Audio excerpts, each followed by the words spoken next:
on est ravis de vous accueillir pour notre table ronde de l'après-midi qui s'intitule « L'entreprise inclusive, l'importance d'un système de coopération ».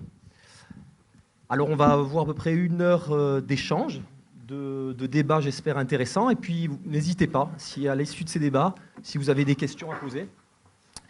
Ensuite, dans un second temps, vous aurez, je l'espère, une surprise. Alors, de nombreuses personnes, aujourd'hui, avec une déficience intellectuelle, ont pu démontrer leur volonté, leurs compétences et convaincre de nombreux employeurs. Madame Sophia Mehalel, agent polyvalent de restauration à l'école Les Orangers, qui n'est pas très loin d'ici. Madame Sabina Bemba, équipier au McDonald's. Monsieur Jordan Menguis, qui est ici présent, employé de libre-service à Monoprix Garibaldi.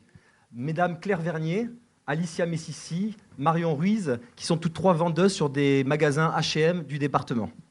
Monsieur Tanguy Drevet, qui est agent de restauration à la mairie de Villefranche-sur-Mer. Pour ne citer que, et que tous les autres, vous voyez derrière, et il y en a d'autres, m'excuse de les avoir pas cités.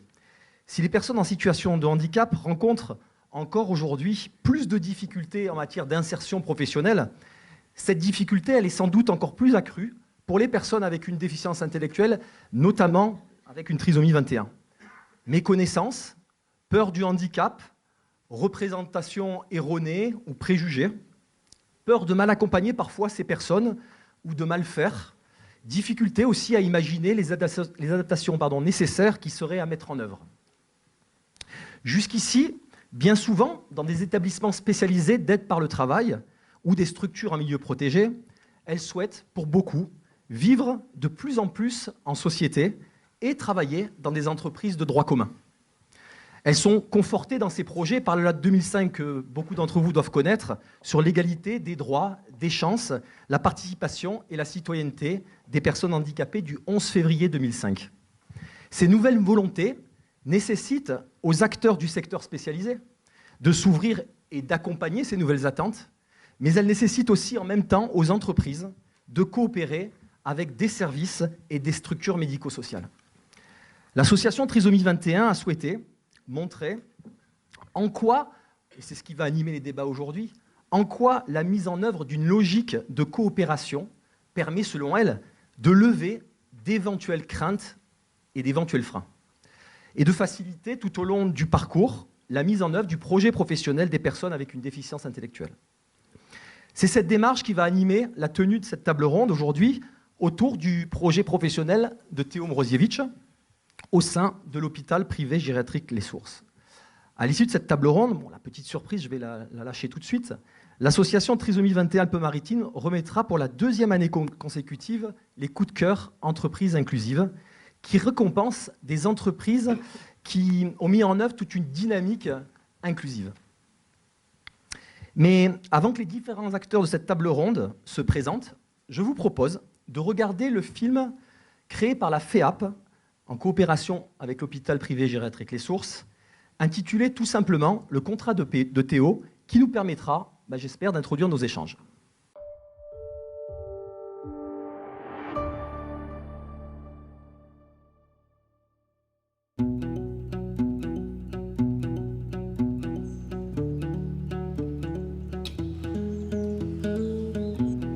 Il y a 1 an, on a fait le pari avec l'équipe de Trisomie 21 d'essayer d'intégrer un jeune trisomique dans nos équipes d'animation.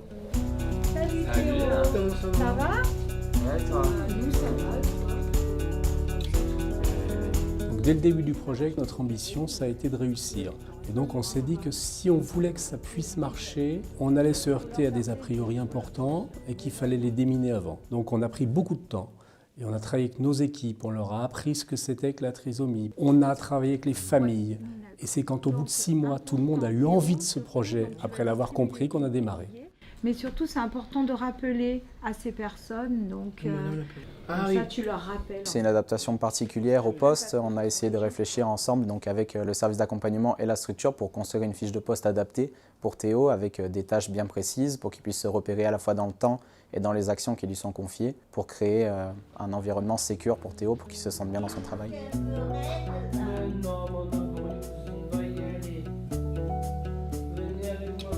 Au début, c'était un stage. Et après, On m'a demandé un contrat au sein de l'hôpital. Je l'ai accepté, je l'ai signé et je l'ai pris au sérieux. Et là, je reste au sérieux.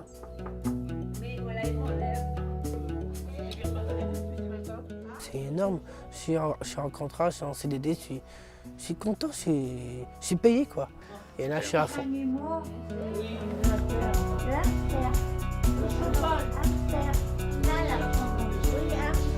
Dites-moi la ligne et la couleur.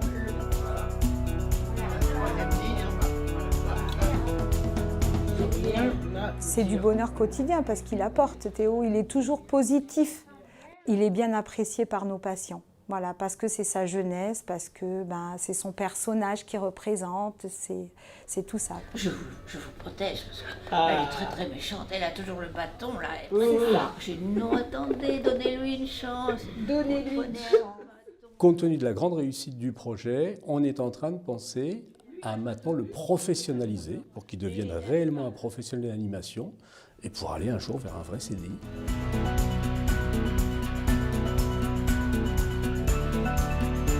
Ça peut arriver de se sentir un peu mal à l'aise ou difficile, mais en fait, je dois lutter contre ma trisomie et je peux montrer à la face du monde que je suis Théo et que je reste Théo.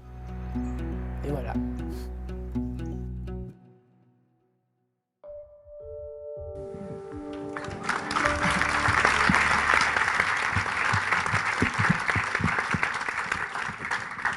Bon, avant de commencer, je vous propose que nous fassions un petit tour de table pour que chacun de vous puisse se présenter. Et tout d'abord, on va laisser la parole à Théo. Bonjour, je m'appelle Théo Mozevic et j'ai 23 ans. Et je travaille dans l'hôpital gériatrique Les Sources, en CDI.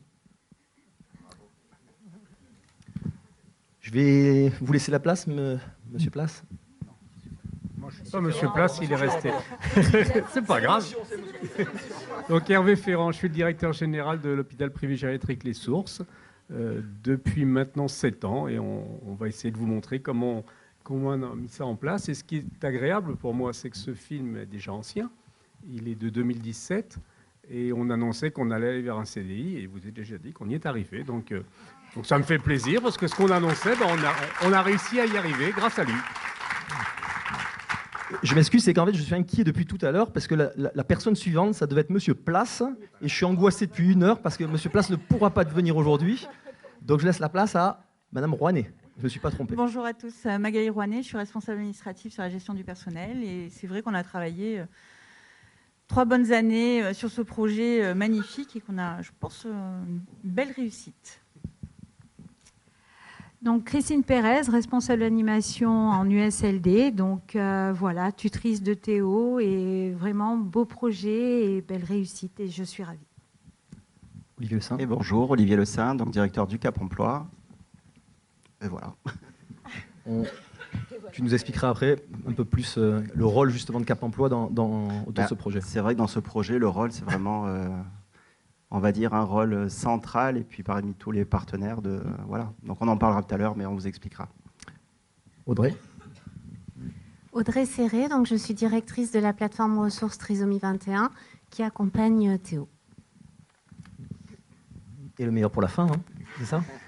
Et du coup, je m'appelle Fabien Morena, je suis éducateur spécialisé au SAMSA Trisomie 21 et du coup, j'ai pu accompagner Théo dans les différents aspects de son projet professionnel. Alors, pour essayer de penser, de réfléchir un petit peu à cette question de la coopération, la première question, tout d'abord, j'ai envie de la poser à Théo. Est-ce que, Théo, tu peux expliquer quel a été ton parcours, peut-être, et ce qui t'a amené à travailler aujourd'hui à l'HPGS, à l'hôpital privé gériatrique Les Sources? Avant d'arriver jusqu'à là, j'ai fait des études. Donc, j'ai été dans un collège, Frédéric Mistral, et j'étais étudiant, et j'ai appris des langues, les maths, comme font tous les jeunes comme font tous les jeunes à l'école. Et après, comme j'ai fait différents stages, comme j'étais dans la... avant d'aller à la cuisine, j'ai fait par exemple, des stages comme dans la maçonnerie, l'électricité, de la restauration, Et après, quand j'ai passé le collège, je suis allé au lycée. Et j'ai voulu faire de la cuisine. Et je suis allé dans un lycée, lycée Auguste Escoffier, à Quinques-sur-Mer, de faire la cuisine. J'ai fait des études aussi comme font tous les jeunes, comme dans mon âge. Donc je suis passé à là. Donc bien avant, le CAP cuisine, j'ai appris à faire des CCF aussi, des cours aussi. Donc j'ai fait des cours d'anglais, maths, dans tout domaine. Et donc c'était la cuisine, ce que tu aimais. Voilà, et c'était la cuisine. Pourquoi donc d'un coup l'HPGS, l'hôpital privé? Eh ben, avant d'arriver à l'hôpital des Sources en stage, j'étais perdu. Donc je faisais plein de stages différents. J'étais en cuisine. J'allais passer mon CAP cuisine. Donc là maintenant, comme ça fait longtemps que j'étais là-bas et que j'ai obtenu en 3 ans mon CAP cuisine, voilà, et du coup j'ai réussi à avoir mon CAP cuisine. C'était il y a longtemps. Mais après, dès que j'ai fait connaissance avec d'autres personnes que je ne connaissais pas, comme j'étais en stage pour la première fois dans l'hôpital des Sources, et j'ai connu Christine dans l'équipe d'animation et aussi les membres de la direction. Ceux que je ne connaissais pas avant. Et là maintenant, avant j'étais en stage en découverte là-bas. Et après, ils m'ont demandé aussi si un jour Théo aurait aussi un CDD, un contrat de travail. Donc je suis passé à là. Donc après, dès que je suis passé à là, ce stade que j'ai franchi dans le travail, avant, je ne croyais pas et je ne pensais pas si un jour j'aurais un CDI. Voilà où je suis arrivé. Voilà pourquoi. Merci Théo. Donc, Monsieur Ferrand, qu'est-ce qu'il y a donc il y a eu, on voit un parcours, le CAP, la restauration, et puis l'hôpital privé gériatrique Les Sources. Donc qu'est-ce qui a fait qu'à un moment donné, Théo a croisé votre chemin? Je présume que ce n'est pas par rapport à une offre d'emploi, pour le coup. Non, ce n'est pas par rapport à une offre d'emploi, c'est certainement le hasard. De même que Théo est arrivé chez nous par hasard, il vient d'expliquer. Nous aussi, on a cheminé, on n'avait pas cette idée au départ. C'est en fait la conjonction de 2 actions qu'on a menées qui nous ont amenés à penser à cette aventure. La première, c'est qu'on a voulu structurer la DRH de l'hôpital. Bon, ce n'est pas un gros établissement, on a 350 salariés, mais on a quand même des salariés handicapés. Et on a voulu créer un poste de référent handicap, parce qu'on ne s'en occupait pas beaucoup. Alors je vais dire la vérité, au début c'était un petit peu pour des raisons fiscales, comme toutes les entreprises, et puis, mais pas seulement, mais ça a joué, il faut le dire. Et donc c'est Magali Rouanet qui a pris en charge cette fonction avec beaucoup de dynamisme, et ça nous a amené à commencer à réfléchir. Parallèlement, c'était l'époque où le gouvernement avait mis en place des services civiques, et on pensait pour étoffer l'animation de l'USLD, donc l'hôpital gériatrique Les Sources, c'est un hôpital, on a de la réanimation, de la médecine, du soin de suite et de réadaptation. Et puis on a ce qu'on appelle un USLD, grosso modo, c'est une EHPAD pour personnes malades, donc avec une partie médicalisation importante. Et dans cette structure, l'animation est importante. Les gens y passent à peu près toute la fin de leur vie. Et donc on a besoin de faire autre chose que de les soigner. Et donc la fonction animation est une fonction importante, et on a pensé qu'on pouvait l'étoffer grâce à la dynamique des services civiques. Et puis les deux liés, on dit, dans les services civiques, donc on prenait les stagiaires, et pourquoi on n'essaierait pas de travailler avec des gens handicapés? Il y a certainement des choses à faire. Donc c'est ce cheminement qui nous a amené à l'idée d'essayer quelque chose. Et on a rencontré Trisomie 21, alors je ne sais pas comment. C'est Olivier Lessin qui nous a mis en contact, je ne me souvenais plus, moi. Et on s'est dit, il faut tenter le coup. Moi, j'avais envie, à titre personnel, le handicap est, pour des raisons familiales et personnelles, quelque chose qui m'intéresse. Et j'avais envie, et tout de suite, j'ai dit, attention, ça ne doit pas être le projet du directeur, même si moi, ça me tenait à cœur. Et donc, je me suis mis un petit peu en retrait. J'ai dit, on va y aller, mais on ira uniquement si on est sûr de se donner les moyens que ça marche. Je crois qu'on avait un peu discuté. Vous aviez quand même quelques craintes avant de recruter. Et est-ce que ce projet, j'ai envie de dire, était facile à imaginer pour vous? Facile, oui, en fait. C'est comme tous les projets. Je dis, vous savez, l'intégration d'un salarié, on n'a jamais le salarié dont on rêve. Et on s'adapte toujours, enfin quand on veut que ça marche bien, on s'adapte aux qualités du salarié qu'on utilise et avec lequel on travaille. Utiliser, c'est pas un joli mot. Mais en tout cas, on s'adapte. Ben, là aussi, il fallait s'adapter, peut-être un peu plus, mais enfin, c'est la même démarche. Donc, ce n'était pas très compliqué intellectuellement. Moi, ce qui me faisait peur, c'était la réaction des autres. Au début, nos salariés ont eu envie. Mais je dis, ils ont envie, c'est sympa. Ça m'a fait plaisir qu'ils aient envie. Mais ils ne savaient pas ce que c'était que la trisomie. Moi non plus, pas très bien. Donc j'ai dit, bon, il faut quand même qu'il y ait un consentement éclairé, comme on dit dans le monde de la santé. Donc on a demandé à Trisomie 21 de venir leur expliquer ce que c'était. C'est-à-dire qu'avant qu'ils ont dit oui, sur l'idée, ça nous plaît, on a envie, j'étais content. Je dis, mais attendez, ça c'est la première démarche, il faut qu'ils sachent de quoi ils ont envie. Donc on a été accompagnés, c'est là que l'accompagnement dont on parle est fondamental. Trisomie 21 est venu leur expliquer ce que c'était, quelles étaient les particularités que quelqu'un comme Théo pouvait avoir dans le monde du travail. Et les gens, en connaissance de cause, ont dit « Ah mais non, nous on veut ». Je crois que là, pour le coup, Cap Emploi, ça a été un peu le premier interlocuteur. Tout à fait, oui. Je me souviens bien, c'est vrai que c'était pendant, je sais pas, un été. Tu m'appelles, tu me dis tiens, on voudrait faire un service civique. Donc c'est vrai que nous, nos publics en accompagne, c'est en général plutôt, on va dire 25-30 ans. Et on a regardé, je me rappelle ce jour-là, j'ai sollicité l'équipe pour demander si parmi les publics on avait quelqu'un.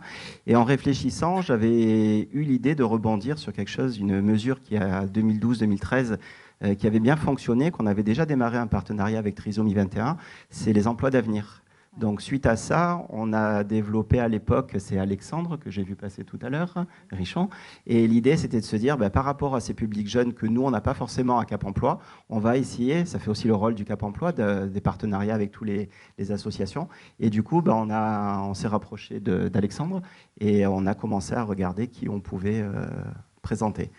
Et c'est vrai qu'il y a eu cette action de présenter des personnes, mais ce que j'ai trouvé vraiment aussi remarquable, comme dit M. Ferrand, c'est pas compliqué peut-être, mais moi j'ai trouvé qu'il y a vraiment une structuration, c'est qu'on a cherché la bonne personne, mais surtout derrière on a mis les moyens pour former les équipes. Et c'est vrai qu'on est allé, avec Alexandre à l'époque, passer quelques jours pour former les équipes, et puis derrière il y a eu tout un accompagnement. Donc c'est vrai que c'est vraiment une démarche globale, voilà. Et je crois que c'était aussi, c'était recruté Théo et pas forcément quelqu'un d'autre, puisque vous avez eu d'autres opportunités. Je crois un peu cocasse aussi, on va peut-être pas rentrer dans tous les détails, mais pour le coup, je crois qu'il y avait eu des opportunités que vous n'avez pas souhaité vous saisir. Il y a eu des opportunités, il y a eu des entretiens, donc confidentialité. Mais c'est vrai qu'il y a eu des situations, donc on a essayé de présenter, mais je pense qu'effectivement, c'était la bonne personne qu'il fallait, par rapport à ça. Et surtout, derrière, il y a eu tout un travail sur la fiche de poste qui a vraiment été adaptée. Et c'est vrai que la démarche est vraiment remarquable. Alors, avant la fiche de poste, j'ai parlé effectivement du souci qu'on a eu que les salariés qui travaillent tous les jours avec Théo aient envie de le faire. C'était fondamental. Et donc pour ça, j'ai raconté comment on a fait. Après, il y avait aussi nos patients et leurs familles.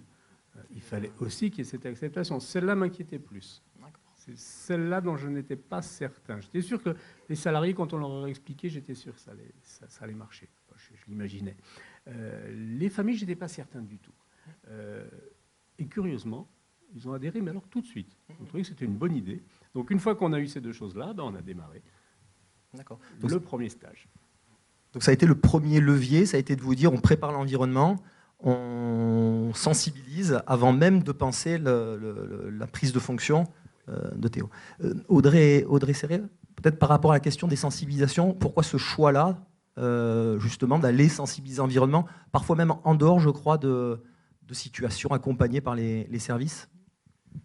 Alors, notre démarche au niveau de Trisomie 21, c'est de se dire qu'il faut qu'on se rencontre et qu'on apprenne à se connaître. Que sans ça, il n'y a pas de société inclusive.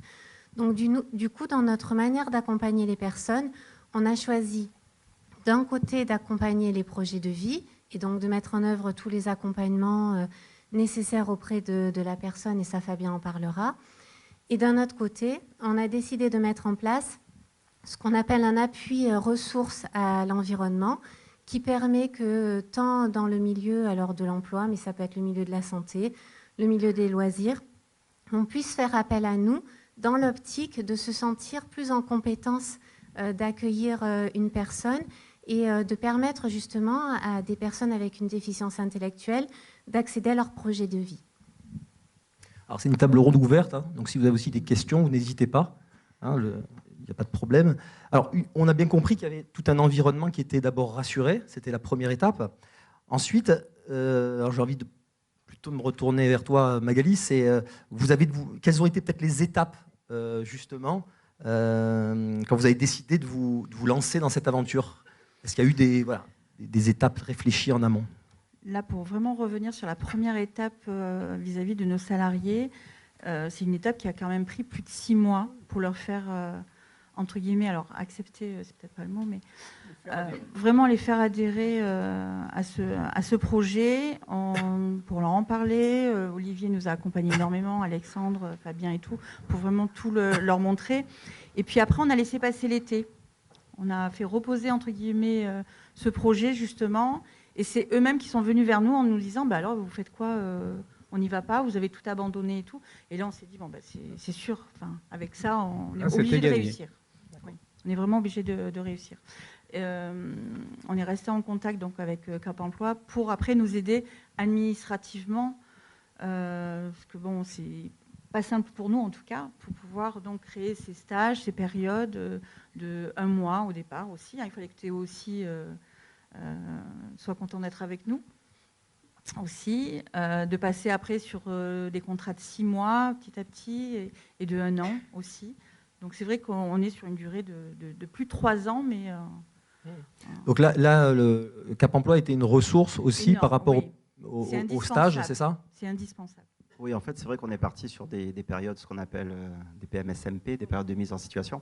Ça a permis effectivement, après on a vu les limites de ces dispositifs. C'est vrai qu'un mois, qu'on peut renouveler 1 mois, on se trouve un peu compliqué. Mais c'est vrai que derrière, on a pu bénéficier des contrats aidés, qui à l'époque, il y en avait encore quelques-uns avec des taux intéressants. Donc ça a permis de rebondir là-dessus. Et puis, fil du temps, c'est vrai que ça avait pratiquement pris 3 ans, 3 ans et demi, pour arriver en septembre dernier, que je ne dise pas de bêtises, donc c'est le 12 ou le 15 septembre qu'il y a eu la signature du CDI. Voilà. C'est vrai que ces contrats aidés, au départ, ça nous a rassurés. L'employeur, c'est vrai que quand on démarre quelque chose comme ça, on ne sait pas où on va. Donc ça sécurise un peu l'employeur. Bon, je prends pas un gros risque financier, donc ça rassure et ça donne de la tranquillité pour y aller. Et puis c'était vraiment un dispositif qui était adapté au regard de certaines situations. Par rapport à un nombre d'heures, par rapport à un dispositif de formation. Donc c'était vraiment rassurant et puis vraiment adapté à sa situation. Tout à fait. À ce moment-là, le rôle de Christine, donc peut-être Christine, peux-tu nous expliquer un peu quel rôle on t'a donné et donner plus de précision? Donc, moi, c'est vrai que quand on m'en a parlé, quand M. Ferrand en a parlé, on a fait une petite réunion ensemble. Il y avait aussi, après, il y avait Olivier Le Saint, il y avait Alexandre. Donc, c'est vrai qu'ayant eu déjà travaillé dans un MAS, donc je me suis dit, oui, pourquoi pas, je pense que je vais pouvoir gérer, m'occupant de l'animation. C'était difficile à cibler au départ si ça pouvait, mais j'ai dit oui, on va pouvoir le faire. En plus, Théo est arrivé, on lui a fait faire une petite visite de notre unité, du service. Il trouvait ça très sympa, très agréable. Et je le voyais, il était avec plein de papilles dans les yeux. C'est beau, c'est ci, c'est là. Enfin voilà, donc, et c'est là, moi, de le regarder, visiter notre établissement. Je me suis dit, bon, il a l'air intéressé, la personne âgée, ça n'a pas l'air de trop l'effrayer. Et puis petit à petit, on a commencé à faire connaissance. Et puis, et puis c'est vrai que la connaissance de l'un et l'autre, ça a beaucoup joué. On a appris à se connaître. Et puis je lui ai montré petit à petit tout ce qu'on pouvait faire. Dû par le travail en lui-même, et puis surtout avec la personne. Et puis qui est la personne, même si elle est malade, même si elle est âgée, elle a besoin. Et du coup, c'est vrai que cet échange se fait quand même relativement bien. Alors Théo, donc l'HPGS a mis en place une tutrice, a mis en place toute une organisation. Est-ce qu'il y a aussi d'autres personnes qui t'ont aidé dans cet accompagnement-là, professionnel ? Moi, je pense que oui, j'ai eu des professionnels qui m'ont aidé, comme Fabien, mon éducateur, m'a aidé avec Christine, ma tutrice, ma responsable de mon travail dans l'équipe d'animation pour voir comment je m'organise dans les fiches techniques, comme fiches de poste, c'est ça? Fiches de poste, voilà. Ce que je peux dire, c'est que je peux reconnaître aussi à Christine que je n'utilise pas. Ça, je peux bien reconnaître, mais que tu n'utilises pas quoi? Si je n'utilise pas, c'est que je pensais, Christine, que ça devrait être utilisé comme un automatisme. Je pensais vraiment que ça sort tout seul. Aujourd'hui, ça doit Donc être vraiment, il faut que ça sorte pour que... Ça t'énervait d'avoir des fiches de poste? Non, c'est pas que ça m'énerve pas, c'est que comme c'est une aide précieuse, comme une idée, moi, je pensais que l'automatisme qui vient tout seul, ça serait comme tous les matins, à 10h, quand je prends le courrier, ça va être direct, sans passer aux reproches et au retour. Donc direct, moi, il n'y a pas de problème, Christine, j'obéis à tes ordres. C'est tout. Si je comprends bien, tu as dû rater d'amener le courrier, c'est ça? Tu n'as pas amené toujours le courrier? Ça peut arriver, mais ça peut aussi avoir des contraintes. Si je peux me permettre, ça illustre bien que Théo est un salarié comme les autres. Il n'y a pas le salarié qui regarde sa fiche de poste tous les matins. Et heureusement, ça serait ridicule. Et Théo, il est vraiment comme tout le monde. Théo, il a fait un stage, il est venu à mon bureau, il m'a dit, bon, les stages, maintenant ça suffit, moi je veux un contrat. Comme l'aurait dit n'importe quelle personne de son âge. Et Théo, c'est un salarié comme les autres, il a ses talents, il a les choses qu'il fait bien, les choses qu'il n'aime pas trop. Et puis c'est à l'employeur de savoir que... Et c'est tous les salariés comme ça. Moi aussi. Il y a des choses que j'aime bien faire, des choses que je fais bien, des choses que je fais moins bien. Parce que je fais moins bien, j'essaie d'avoir un collaborateur qui sache le faire. Et ça peut arriver à tout le monde. On est tous pareils. Ça peut arriver. En tout cas, à 10h, le courrier il est amené, c'est bon. Le courrier, c'est le courrier. C'est une tâche à faire. En avant tout, c'est tous les matins.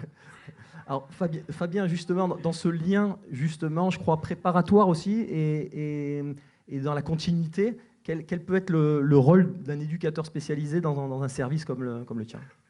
Alors du coup, c'est un travail qui est vraiment transversal et qui débute vraiment à la prise de poste, parce que vous aviez dessiné un petit peu les contours du poste au début pour Théo, et puis finalement, au fur et à mesure du temps, vous vous êtes rendu compte qu'il y a certaines choses qui étaient plus faciles pour toi à faire, Théo, il y a d'autres choses qui nécessitaient peut-être de l'aide, il y a des choses qui étaient trop difficiles, et du coup, ensemble, avec Christine, avec toi aussi, on a pu réfléchir ensemble à construire une fiche de poste qui soit la plus adaptée possible pour toi, qui te permette d'être complètement autonome dans ton travail. Et c'est un petit peu le rôle d'un service d'accompagnement que de venir apporter un éclairage particulier sur la personne avec une déficience intellectuelle, de venir justement mettre en lumière tout ce qui est possible de faire, tout ce qui est peut-être un peu plus compliqué, et de réfléchir avec Christine, avec n'importe quel autre employé, à des outils qui facilite l'insertion professionnelle d'une personne avec une trisomie. Est-ce que c'est une fiche de poste classique, comme un salarié lambda? Est-ce qu'il y a de l'innovation, de la créativité? Je ne sais pas qui est-ce qui veut... C'est une fiche de poste, oui, une fiche de poste classique avec des horaires, mais bon, après, c'est une fiche de poste adaptée. Voilà. C'est vrai que on l'a travaillé. Au départ, c'est vrai qu'au départ, Théo m'a beaucoup bluffé. Il savait faire plein de choses, très à l'aise. Donc, c'est ce qui a un peu mis le temps de mettre ces fiches de poste en place. Voilà, donc je pense que c'est une fiche de poste que tout salarié a, avec un horaire de départ, une horaire de fin, et puis voilà, des horaires de pause. Voilà, après, le contenu de la fiche de poste, c'est vrai qu'on l'a adapté. Voilà, si pour que Théo soit complètement... Moi, si je peux me permettre aussi, c'est vrai que oui, fiche de poste, un classique entre guillemets, mais ce que j'ai trouvé aussi intéressant, moi, ça m'a donné aussi une grande leçon de vie, le fait de travailler avec trisomie. Je me rappelle de certaines réunions, trisomie 21 à Alpes-Maritimes, voilà. Mais certaines leçons, c'est qu'on a l'habitude, des fois, on est tellement lancé, on parle, on a un débit de parole assez hallucinant. Et le fait justement d'avoir travaillé ensemble avec des jeunes, avec les éducs sur ça, il y avait, je me rappelle, ça m'avait marqué ce système de carton, qui à un moment donné, on nous mettait des cartons rouges, des cartons jaunes pour dire attention, voilà. Et je trouve qu'au-delà d'une fiche de poste, ça a aussi amené une certaine, je pense, une communication peut-être différente entre nous. C'est vrai aussi, on n'a pas la même façon de communiquer en fonction de certains types de handicap. Et je pense que ça aussi, ça peut apporter beaucoup à certaines entreprises de revoir un peu leurs modalités de communication. Donc c'est vrai qu'il y a une fiche de poste, moi je me souviens avec, c'est ce qu'on appelle le facile à lire et à comprendre, donc du coup qui est quand même, qui parle rapidement, qui est simplifié, mais d'un autre côté, il y a l'essentiel. Et du coup, on va communiquer à travers des mots simples, à travers des verbes. Et c'est vrai, le message passe plus facilement. Et je pense que même en termes de communication, au niveau des équipes, c'est assez rassurant. Si je peux juste me permettre de rebondir, je pense qu'il y a eu un travail énorme aussi de la part de l'hôpital, parce qu'il y a non seulement la fiche de poste qui a été pensée en fait comme du sur-mesure pour toi, Théo, et il y a aussi du coup le poste finalement, parce qu'à la base tu n'y avait pas de poste, tu étais animateur, et puis ensuite du coup il y a une nouvelle appellation qui est arrivée. Aujourd'hui tu es aide-animateur et tu as une fiche de poste qui correspond à ce que tu sais faire. Donc tu es un aide-animateur avec des missions bien précises à remplir. Et c'est là aussi, en fait, finalement, l'innovation, elle passe là-dedans aussi, c'est-à-dire de ne pas forcément se cantonner à vouloir faire rentrer des personnes dans des postes existants, mais peut-être de réfléchir un tout petit peu plus loin que le cadre existant pour dessiner quelque chose qui soit adapté aux personnes qui peuvent s'insérer dans l'emploi. Juste un petit ajout. Je voudrais rajouter un petit côté un peu plus positif encore que ce qui a été dit. C'est que oui, la fiche est adaptée. Bon, d'abord, le poste n'existait pas, donc on l'a créé autour de Théo, c'est vrai. Mais on a dit, oui, il y a des choses qu'il ne savait pas faire. Mais il y a aussi des choses que Théo fait mieux que d'autres. Théo a ses propres talents. Et si on a choisi Théo pour apporter le courrier, c'est qu'il a un relationnel avec les personnes âgées qui est exceptionnel. Il y a un vrai plus. Et donc, on en a profité. On l'a mis dans sa fiche de poste et il y a un service réel rendu.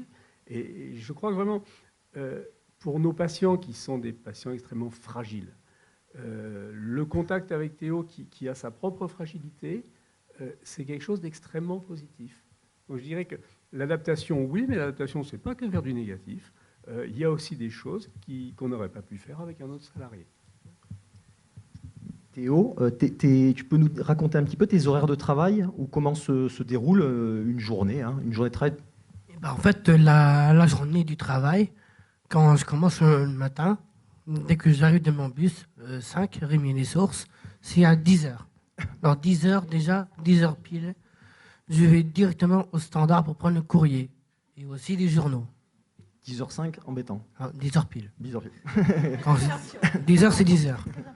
Mais après, uniquement, je viens voir ma collègue de travail dans le secrétariat, dans le SLD, et le faire passer si mon courrier, si il est bon, je peux repartir avec le courrier dans la salle d'activité. Après, je remets mes affaires dans un placard et direct, avant de prendre mon café, le courrier d'abord. Ça, c'est important. D'abord le courrier, d'abord les journaux, et après, une fois que ça c'est fini et que j'ai changé les seins, la date, le jour, et de dire aux patients, tous les matins, c'est ce que je fais. Et entre 11h et 11h45, je parle avec des personnes, ceux qui me racontent si la journée se passe bien, ou le matin, ou le soir, si ils ont aimé. Et parfois, quand je finis cette tâche, c'est comme pour toutes les tâches, même le début de l'après-midi. Je ne dis pas que vers 13h, je prends mon café. Ça peut arriver. Voilà, comme discrétion. Faut pas le dire, il y a le directeur. Ça peut arriver. Il y a quand même le patron. Non mais moi je vois tout le monde. C'est bien normal. Moi je vois tous ceux que je connais. Mon patron, Magali, tous ceux que je connais, même Christine aussi. Et l'après-midi, Théo? Et l'après-midi. Comme c'est important, comme je fais beaucoup d'activités avec des personnes âgées, comme le chant, le mémo-chant, Quoi d'autre? Le méli-mélo, les jeux de société. Oui, des jeux de société aussi, surtout. Donc, dans chaque activité, comme tiens, là, cette semaine, comme Christine était partie à une sortie au cirque d'hiver avec des patients, et ben, moi, de mon côté, j'ai pris un patient et avec d'autres patients qui sont venus voir ce que je fais, comme faire des flocons de neige. C'est ce que je fais avec Christine et avec ma collègue Nathalie aussi. Donc c'est aussi une des tâches et parfois je me dis merci Théo pour la journée. Donc moi je peux même aussi féliciter Christine de tout ce qu'elle fait avec moi. Merci à toi Théo. Alors, on voit clairement là que tu maîtrises complètement ta fiche de poste, tout ce qui a été fait. Donc c'est sûrement aussi les outils qui ont été donnés. Le rôle du tuteur, moi ça m'interroge parce que tout à l'heure il y avait à la fois de la tutrice, à la fois c'est je dois respecter ce qu'elle dit, à la fois on sent je peux faire aussi sans elle, puisque quand elle était partie, tu as animé tout seul, je crois. Oui, ça peut arriver que je fais des animations aussi tout seul, comme parfois comme les jeux de société, parfois comme je fais souvent un peu tout seul, quand Christine est partie ou pour des réunions ou pour d'autres choses qui concernent le travail, moi, quand elle me donne des fiches techniques, comme Fabien et Christine, il faut bien suivre les conseils et les consignes de l'autre qui me donne. Surtout. Alors justement, c'est quoi ce rôle de tuteur? Le rôle du tuteur, chef, qui rentre en compte. Est-ce que c'est ça le rôle? Et est-ce que vous êtes toujours là? Est-ce que ça a un frein par rapport aux collègues, la relation avec les collègues? Pas du tout, pas du tout.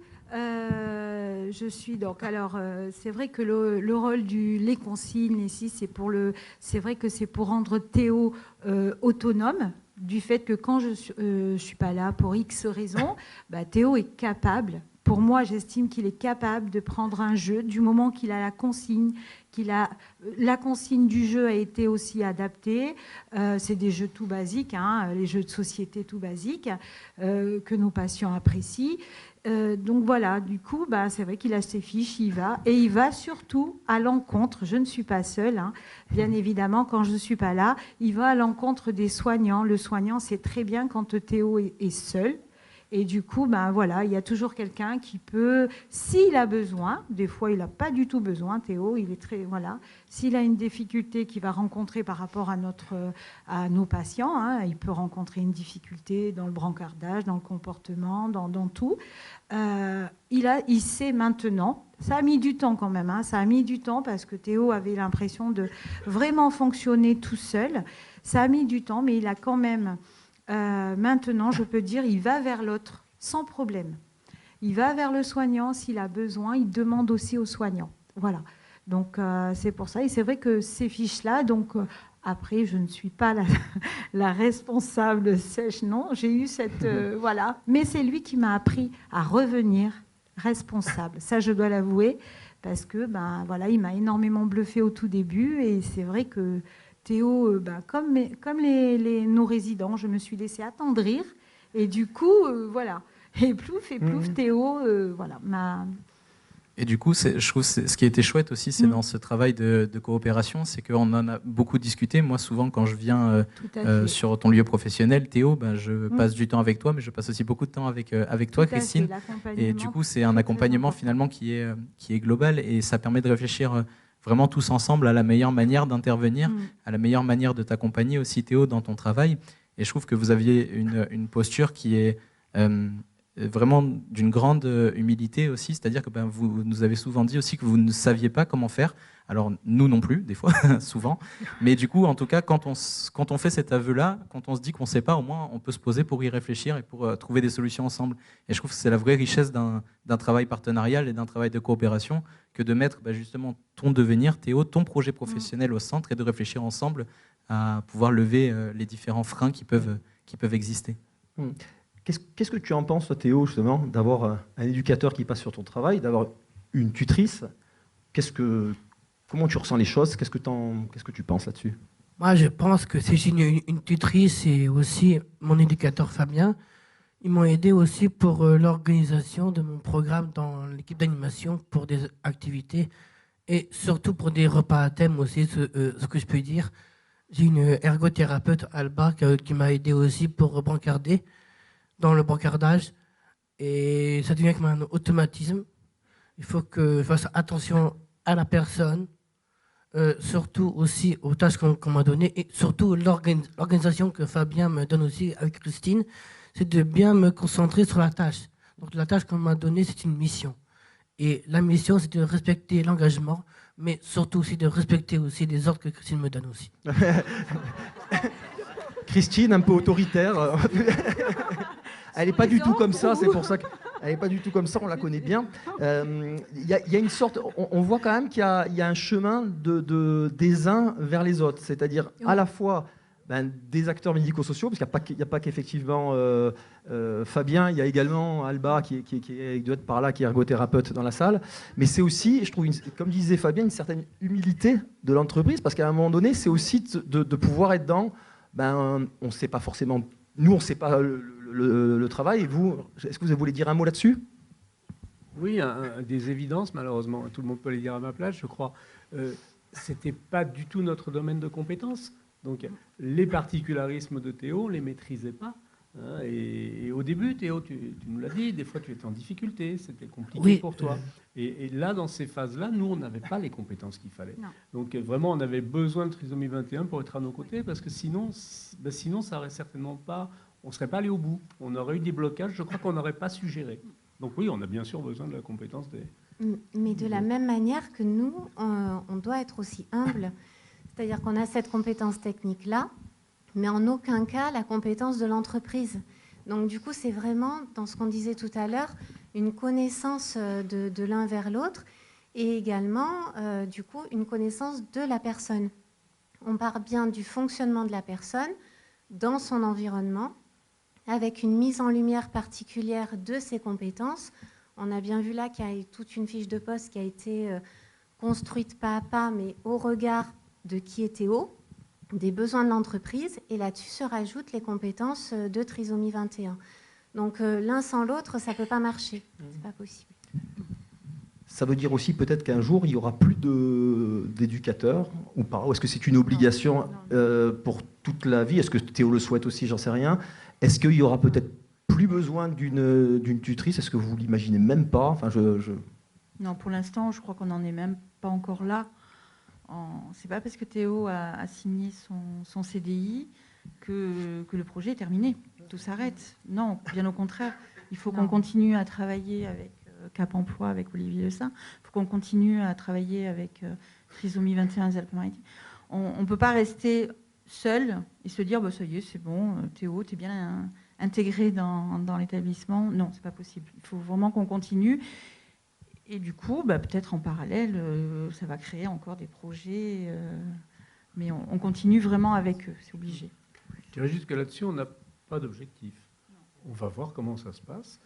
J'imagine que ça va aller quand même vers un accompagnement de Théo qui va diminuer, parce que Théo, il prend sa place. Enfin, moi, je le ressens comme ça. Je suis le plus loin au quotidien de lui que les autres, mais moi, je ressens que Théo prend sa place, que c'est plus facile pour toi aussi, Théo. Toi, au quotidien, aujourd'hui, tu connais ta fiche.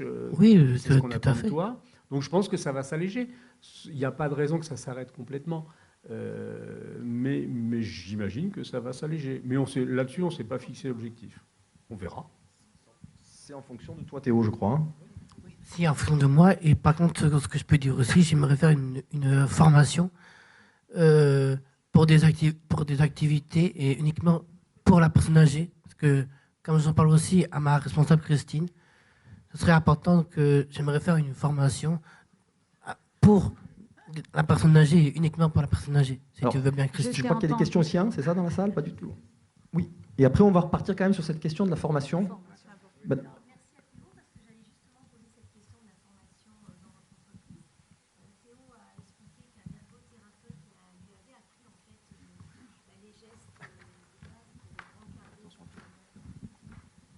On va vous entendre avec un micro. Il fait tout. Il fait tout, Théo. Ça, c'était dans la fiche de poste. Multitâche. Merci. Manuela Béziot, chargée de mission à la région Provence-Alpes-Côte d'Azur, dans la formation professionnelle du coup. Et Théo expliquait qu'il avait eu l'aide d'un ergothérapeute pour lui apprendre à brancarder sur certaines donc, de ses missions sur sa fiche de poste. Et moi, j'aurais souhaité savoir sur d'autres missions qu'il avait. Il n'avait pas forcément les compétences à l'initiale, notamment peut-être dans l'animation. Est-ce que vous avez été accompagné par des formateurs externes? Est-ce que ce sont les personnels de l'entreprise qui ont accompagné? Et ensuite, on parlait de son avenir tout à l'heure, et effectivement, il va peut-être bien connaître son poste aujourd'hui, mais comme tout salarié, il a besoin d'être accompagné toute la vie, et notamment en termes de développement des compétences dans l'entreprise. Donc ça appellera forcément à un moment donné des ajouts complémentaires, comme d'ailleurs il vient de le dire, j'aimerais apprendre ça, ça et ça. Voilà. Alors, les éléments de réponse. Par rapport au petit film qu'on a vu au départ, où j'évoquais, à la fin du film, je disais, et puis on va voir, et puis on ira peut-être vers un CDI.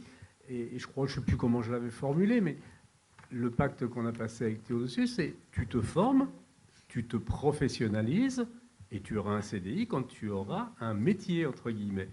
Et donc, on a accompagné Théo pour qu'il passe son BAFA. Donc, il a eu sa formation, il a eu son diplôme. Et c'est une fois qu'il a eu le diplôme qu'on lui a donné le CDI, c'était le contrat qu'on avait passé. Et comme vous dites, il est comme tous les salariés. Il est CDI maintenant, il a sa fonction qu'il remplit tout à fait. Il est à la place à laquelle on l'attend. Et il va, comme tout salarié, progresser, s'ouvrir vers de nouvelles compétences et bénéficiera de l'effort de formation comme n'importe quel autre salarié. C'est tout à fait la ligne qu'on s'est fixée. Et je rajouterai aussi quelque chose. C'est vrai que depuis plus de 3 ans qu'on est en soutien régulièrement, et encore en haut, il y a la GFIP PACA qui est là. Encore dernièrement, il y a quelques mois, il y a eu une réunion avec les équipes par rapport à ce projet de formation. Et c'est vrai que tout à l'heure, on en parlait avec Manuela, et effectivement, on suit très près, parce que ça fait partie effectivement de nos actions. Et puis surtout, moi, je tiens à cœur d'accompagner au maximum Théo, parce que c'est vraiment un projet auquel je tiens. Oui, justement, alors, pour rebondir là-dessus, sur la formation, on parle de fiches de poste adaptées. Est-ce que les formations, pas de problématique particulière pour accéder à la formation, ou vous rencontrez... Il faut quand même les adapter. On ne peut pas prendre un formateur externe lambda pour... non. C'est-à-dire, c'est d'ailleurs un peu le contenu de nos échanges, effectivement, pour que Théo puisse aussi participer aux formations sur mieux connaître la personne âgée, savoir aussi peut-être les gestes de premier secours, les choses comme ça qui lui permettent aussi de travailler dans l'hôpital. Enfin, c'est des réflexions en tout cas que vous menez et qu'on essaye de croiser pour voir un petit peu Absolument, comment on peut peut-être accompagner ça aussi. Comme je disais tout à l'heure, Théo a signé son CDI, tout s'arrête, non, bien au contraire. C'est pour ça qu'on a encore besoin de vous, de votre accompagnement, qu'on a encore besoin de Cap Emploi et tout, pour nous aider aussi là-dessus, au niveau des formations, pour les mises en place, pour Théo, et le faire avancer encore. Et pour la question de l'accessibilité aussi, on avait un petit peu discuté en aparté, c'est que vous pouviez parfois avoir des difficultés lorsque une formation était proposée à des salariés. Je crois que c'était sur la question de notamment gestes et postures, certains types de formations qui pouvaient être compliquées en tout cas proposer, il n'y avait pas de souci, mais à être justement compréhensible et accessible derrière. C'est vrai qu'on ne peut pas inscrire Théo sur toutes les formations qu'on met en place en interne, c'est pas possible. Donc c'est vraiment pour ça qu'on a besoin aussi de cet accompagnement-là pour pouvoir... Et puis de réfléchir dans cette direction-là. Oui, tout à fait. Alors juste, on voit toutes les compétences de Théo, à la fois à l'oral et à la fois en vidéo. Donc ça, c'est... Est-ce que ce parcours-là, il a été toujours rose? Alors, à la fois pour toi Théo, mais à la fois pour l'entreprise, parce qu'on est là aussi pour se dire les choses en vrai. Est-ce que c'est toujours rose? Est-ce que c'est compliqué? Est-ce que c'est une vraie aventure avec, comme dans toute aventure, des bas et des hauts? Voilà. Je ne sais pas qui veut prendre la parole. Toujours rose? Pas rose? De toute façon, Viviane, je peux te dire que je suis toujours à fond. Même pour travailler, même pour d'autres domaines. Moi, le travail, pour moi, c'est très important. Déjà, très important. Moi, mon but, c'est d'y arriver jusqu'au bout et tenir la bonne ligne droite. Déjà, tout ce que je fais en ce moment dans le travail avec Christine. Et je peux être fier de ce que je fais, déjà dans l'équipe d'animation. Et surtout avec mon éducateur Fabien, je peux même dire aussi que déjà pour l'appartement en formation, il m'aide aussi. Pour être autonome, tout comme dans le travail aussi, être autonome. Comme fait comprendre Christine souvent aussi, et aussi Fabien. Donc je peux tenir compte des engagements. Donc ça peut arriver. Et moi, mon objectif, c'est si je veux faire cette formation pour la personne âgée et aussi pour des activités pour la personne âgée, ça va m'aider aussi à me grandir et à mûrir selon du travail qu'on va me donner. Donc la tâche, pour moi, c'est une mission. Et j'aimerais vraiment obéir à un ordre comme ça. Et c'est important pour moi, Christine. Alors Théo, j'essayerai moi aussi d'obéir aux ordres, si Magali et Monsieur Ferrand, vous l'avez entendu comme moi. Donc il faudra trouver une formation. Voilà. Mais donc pour en revenir, non, c'est vrai que j'avoue, le parcours n'a pas été toujours tout rose. Voilà, ça il faut se l'avouer, le parcours n'a pas été toujours tout rose. Au tout début, c'était assez difficile. Alors comme je l'ai dit, c'est vrai que Théo est arrivé, il m'a beaucoup bluffé, donc je pensais qu'il savait faire plein de choses, mais un peu comme tout le monde, je pense. Puis après j'ai eu l'intervention donc des 2 ergos, j'ai eu 2 ergothérapeutes, une première Iser et après Alba qui sont venus pour m'aider, pour me comprendre, avec qui j'ai pu échanger sur certaines problématiques que je rencontrais. Puis après bien sûr il y avait Fabien. C'est vrai que Théo ne comprenait pas au début pourquoi j'insistais sur certains points.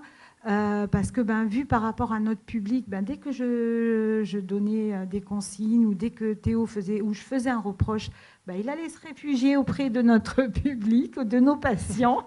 Du coup, j'avais double problématique. J'avais aussi nos patients. Christine, soyez compréhensible. Enfin, alors, parce que Théo savait où aller. Théo est un malin. Théo savait très malin. Théo savait vers qui aller. Donc voilà. Mais c'est vrai qu'il a fait. On a rencontré, oui, des obstacles, mais qui n'en rencontre pas, tout le monde rencontre des obstacles dans sa vie, et sur son lieu de travail ou dans sa vie. Mais par contre, c'est vrai que on arrive à un beau résultat.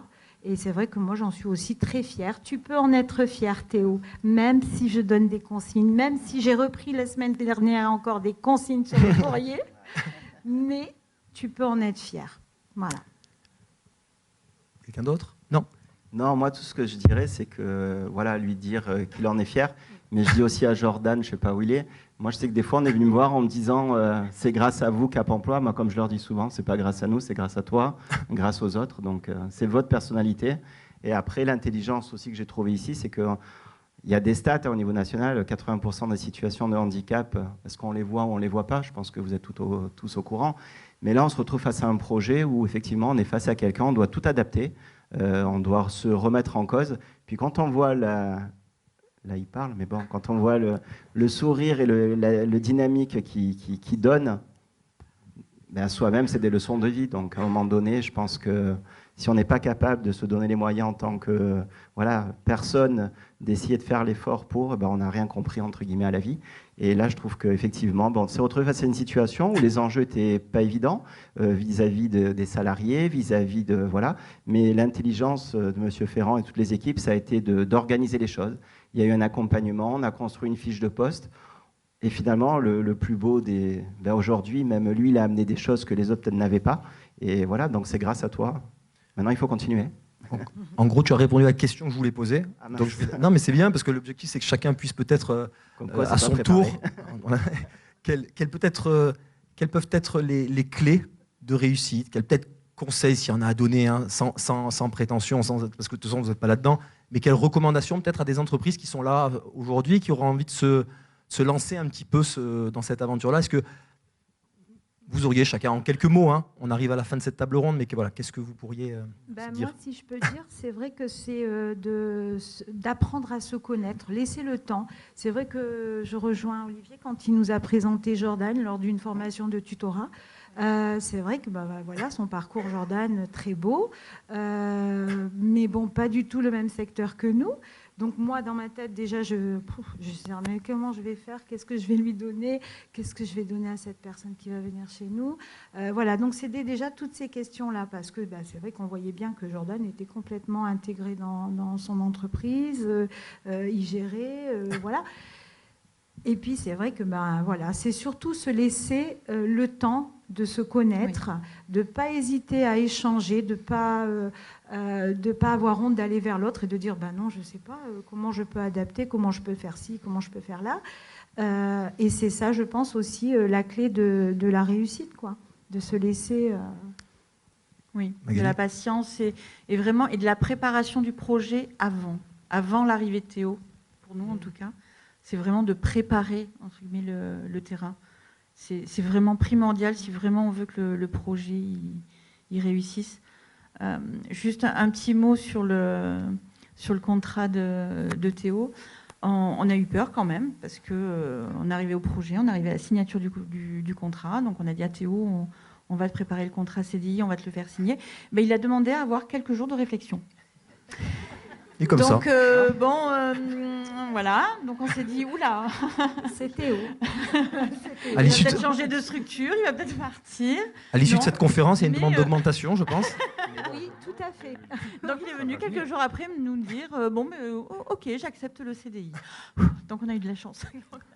Audrey, peut-être, et après M. Ferrand. Oui, moi je crois aussi qu'il faut se laisser le temps et d'accepter de procéder par essai-erreur. C'est vraiment un apprentissage commun, avec un investissement qui est quand même, on l'a tous dit, important. Et je crois qu'il ne faut pas sous-estimer l'investissement de la personne elle-même. Théo, je ne sais pas si vous avez entendu, mais il a employé des mots qui sont quand même assez forts. Il a employé mission, obéir, objectif, tu as dit plusieurs mots comme ça. Et je crois que ce ne sont pas des mots en l'air. Ça demande vraiment de gros efforts au quotidien pour arriver à faire tout ça. C'est vraiment un apprentissage de compétences pas à pas. Et donc, du coup, il faut aussi se laisser le temps d'essais-erreurs, d'accepter le fait qu'il y ait des moments où ça flanche un peu, où on recadre un peu. Voilà, mais c'est vraiment une aventure sur du long terme. Voilà. On sent qu'il y a quand même, en tout cas, aucune représentation en amont dans tout ce que vous avez dit. On ne sait pas si peut-être que l'éducateur, on en a besoin encore, mais on ne sait pas si plus tard il sera encore là. On sent qu'il n'y a pas de représentation. J'ai envie de dire, pour connaître un peu les projets professionnels des personnes qui sont accompagnées, il n'y a pas de limite, et notamment, je tiens à le préciser aussi, de limite par rapport à la question du niveau scolaire, qui sont souvent des freins à l'accès à des projets dans le droit commun. Et des personnes qui ne savent pas lire et écrire, et Christopher C. de la métropole qui est par ici pour en témoigner, qui ne savent ni lire ni écrire, aujourd'hui travaillent, ont des CDI dans le privé ou dans des collectivités territoriales. Donc l'accès, donc je ne sais pas si Audrey veut rajouter quelque chose là-dessus, mais j'ai l'impression en vous entendant, en tout cas ce qui ressortait, c'est qu'il y avait le terme nos limites, en fait, en gros.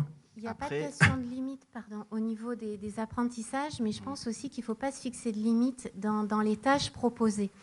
Il y a quelques années, on n'aurait peut-être pas imaginé qu'une personne trisomique puisse accompagner des personnes âgées malades parce que on pensait qu'elle pouvait être trop fragile ou que ça pouvait être difficile ou que la compétence technique demandée était peut-être pas adaptée. Et en fait, en acceptant d'apprendre à se connaître et surtout de partir des compétences de la personne, on voit que ça nous emmène dans des endroits qu'on ne pensait pas à l'avance. Donc c'est vrai dans le domaine du travail, mais c'est vrai aussi dans d'autres domaines. Je pensais aussi à Jordan et avec son projet de conduite. Voilà, le fait de pouvoir faire confiance et de procéder par essai-erreur, de ne pas forcément connaître à l'avance le résultat. Voilà, et donc ça, c'est valable effectivement pour les apprentissages scolaires. Si on s'était arrêté aux apprentissages scolaires, beaucoup de personnes aujourd'hui ne travailleraient pas en milieu ordinaire. C'est pour ça qu'on conçoit vraiment l'école, le collège, le lycée ou quelconque moyen d'apprentissage comme une étape de manière à pouvoir parvenir à construire un projet de vie qui corresponde à la personne, qui lui soit propre. Olivier ? Et justement, en parlant de projet de vie, je rebondis sur ce que disait tout à l'heure Manuela. C'est vrai que nous aussi dans ce projet, moi je me rappelle à un moment donné, Christophe Place m'avait appelé. Après, je dirais pourquoi il m'avait appelé. L'idée aujourd'hui, je trouve qu'aussi on voit les limites un peu du système. C'est vrai que le fait qu'il y ait aujourd'hui la région, qu'il y ait la GFIP et puis plein de partenaires, On voit, moi aujourd'hui, ce qui me permet aussi de dire avec cet exemple concret, on a les limites aussi au regard des dispositifs de la formation. On s'aperçoit qu'aujourd'hui, les formations ne sont pas toutes accessibles et représentent effectivement des difficultés pour pouvoir intégrer certains publics qu'on a en accompagnement, le réseau Cap Emploi ou les autres partenaires, et du coup on n'arrive pas forcément des fois à développer les compétences au long de la vie. Et en fait, quand m'avait appelé Christophe une fois, c'est qu'il y avait eu, je crois qu'il y avait eu un décès d'une patiente. Et c'est vrai que ça, c'est des choses qu'on a beau prévoir, voilà, mais on se retrouve face à une réalité. Derrière, c'est aussi tout un accompagnement qu'on doit faire avec Théo. Donc c'est vrai qu'aujourd'hui, si je devrais lancer un petit appel, mais bon, la GFI, Patricia le sait bien, c'est l'accès aux formations est encore compliqué pour les personnes en situation de handicap. Et là, on a vraiment la situation type. C'est vrai, quand on a voulu mettre en avant un exemple, des recrutements, Cap Emploi, on en fait plus de 1000 par an, sur différents types de publics, des fois des problématiques motrices, quelqu'un qui a mal au dos, etc. En général, comme je vous disais tout à l'heure, 80% de situations, c'est un placement. Il n'y a pas besoin derrière d'accompagner, d'aménager le poste, etc. Là, on est vraiment sur une situation complexe, il faut former les équipes, il faut accompagner Théo, et derrière l'accompagnement, il ne s'arrête pas une fois qu'il a signé son contrat de travail. Donc c'est vrai qu'aujourd'hui, l'enjeu, c'est de se dire, il a un CDI, il a un poste, maintenant il faut l'accompagner dans son évolution professionnelle.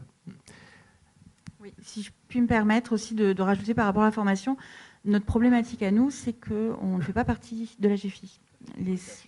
On est sur l'OTH, voilà. Et l'OTH a des moyens moindres que la GFI, donc c'est pour nous un peu plus compliqué à mettre en place. En tout cas, je crois que les réflexions sont en cours aujourd'hui, notamment, on a Manu Abezio ici, mais avec la GFI. Si tu veux passer Patricia Marenco de la GFI peut donner quelques informations sur l'OETH et la GFI, justement.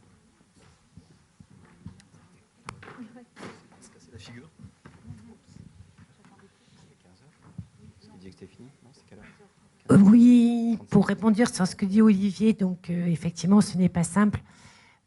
Aujourd'hui, nous mettons tout en œuvre pour accompagner le droit commun et les formations de droit commun.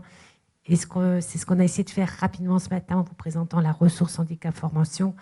Alors voilà, la ressource handicap formation, moi j'aime bien utiliser l'outil. Donc aujourd'hui, sur les départements, il y a un opérateur compétent qui s'appelle Cap Emploi.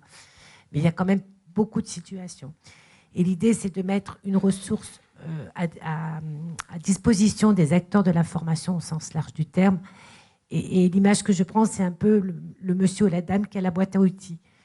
Dans la boîte à outils, il y a effectivement toutes les aides, les dispositifs financés par la GFIP ou le FIP. Je vais vous parler, PASS, les prestations d'appui spécifiques, mais c'est vrai que nous finançons beaucoup d'organismes spécialisés dans la compensation de l'handicap, sur la déficience auditive, intellectuelle, sur les 10, etc. Il y a les aides qu'on peut apporter aussi, les aides à l'aménagement de situation. Donc il y a aussi peut-être des choses à connaître ou à faire connaître, la plateforme ressources trisomiques qu'on pourrait mettre, alors c'est pas méchant, mais dans la boîte à outils. Et l'idée, c'est d'essayer de trouver la bonne réponse à la situation. On sait que chaque situation est différente, l'adaptation de fait est différente. Et c'est plutôt que de dire, voilà, il existe tout ça, débrouillez-vous, camarades, c'est de vous donner un numéro de téléphone et qu'ensemble, c'est ce que vous avez fait sur cette situation, on trouve la bonne réponse et la bonne adaptation. Ce que vous avez fait en situation de travail, l'idée, c'est de vous la proposer, mais dans la situation de formation professionnelle. Parce que tout à l'heure, j'ai un peu réagi quand vous avez dit la formation, je ne sais plus laquelle, n'est pas possible. Pourquoi ne serait pas possible C'est pas que la formation n'est pas possible, c'est que nous, on ne dépend pas de la GFIP, mais tout ce qui est sanitaire et médico-social, c'est l'OTH sur Paris. Et ils ont des moyens qui sont moindres que les vôtres. Après, ils nous aident, attention. Ah oui, d'accord, c'est par rapport au financement, alors c'est pas par rapport à la capacité. D'accord, non, c'est non, pas du tout, c'est par rapport au financement. Donc du coup, on mettra peut-être un peu plus de temps pour lui faire une formation, mais on y arrivera. Voilà. Mais après, c'est vrai que si à un moment donné, il n'y avait pas un lien, si on pouvait avoir un lien entre le OTH et la GFIP, et si on pouvait se raccorder, alors là... alors, je vais pas faire... C'est en train de se construire. Voilà. Oui. En tout cas, si on peut vous aider, quoi qu'il en soit, même en termes d'interlocuteur partenaire du 06, n'hésitez pas à nous contacter. Après, on verra pour le financement, mais il y a des choses qui peuvent être mutualisées. Sur la question de la formation, justement, de la formation continue, C'est une des nouvelles questions qui nous occupe, puisque du coup, on a beaucoup de personnes qui sont arrivées à signer des contrats et qui aujourd'hui, comme tout le monde, ont besoin de monter en compétences progressivement.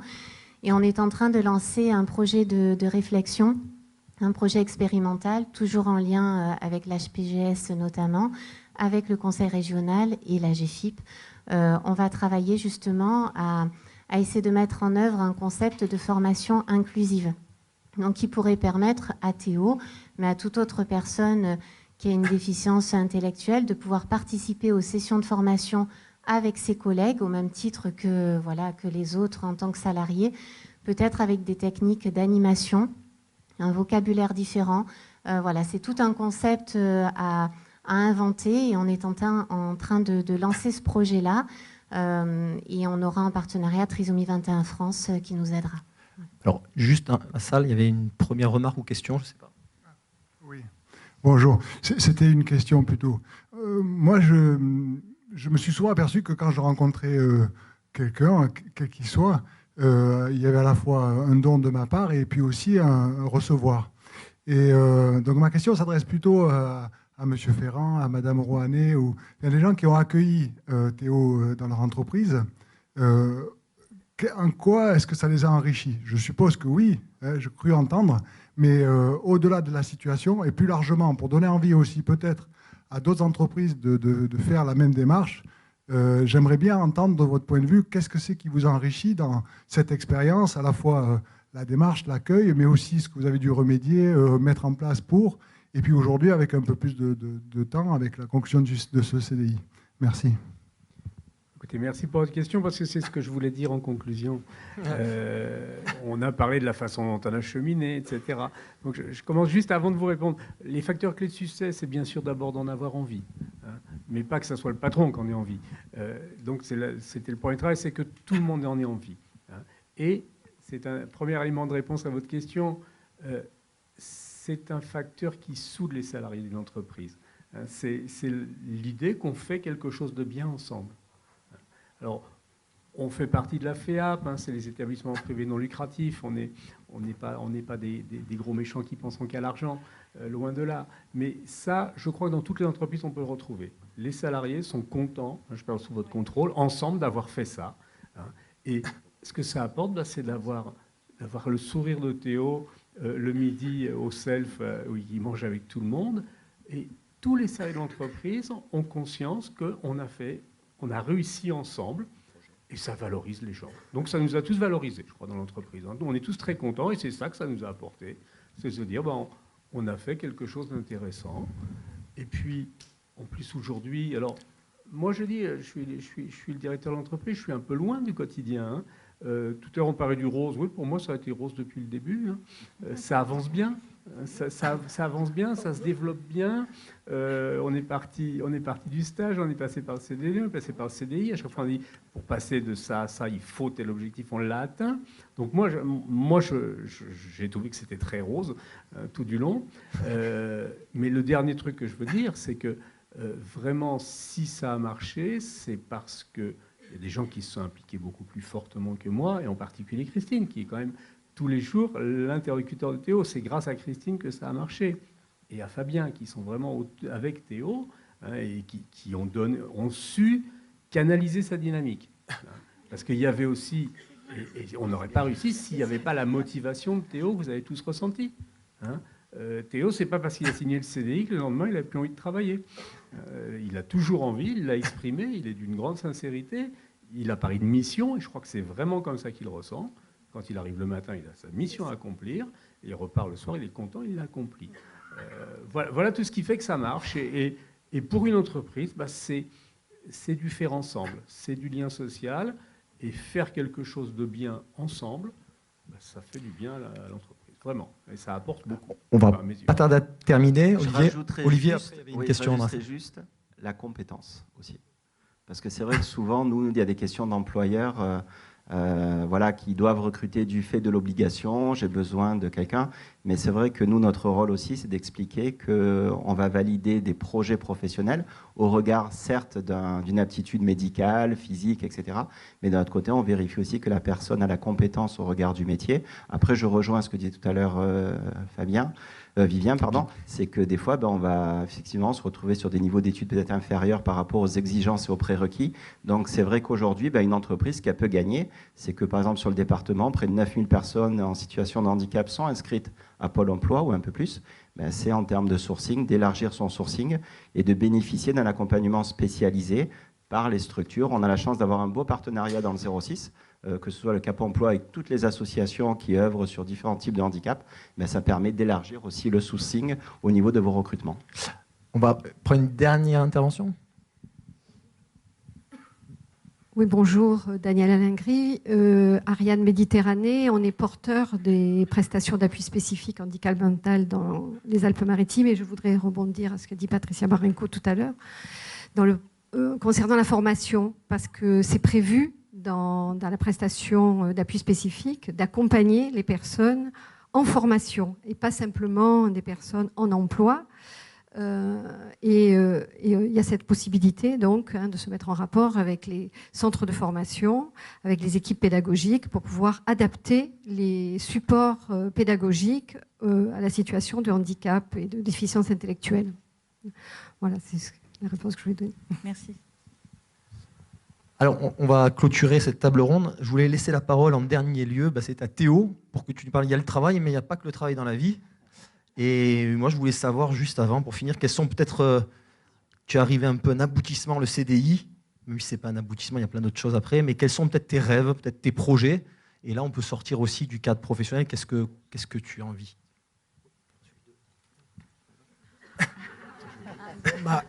En fait, en parlant de ça, Vivien, moi, mon but et mon objectif, c'est avoir mon appartement, déjà. Mon appartement à moi, mais à louer. Parce que mon but, c'est avoir mon appartement, comme j'ai réussi à avoir mon CDI. Donc, pourquoi pas passer aussi à une étape que j'ai jamais franchie. Et j'aimerais bien si mon père et ma mère seraient très contents, même très fiers de moi, aussi si un jour, j'aurai mon appartement comme je vais acquérir mon CDI comme aujourd'hui. Écoute, merci Théo. Merci Théo.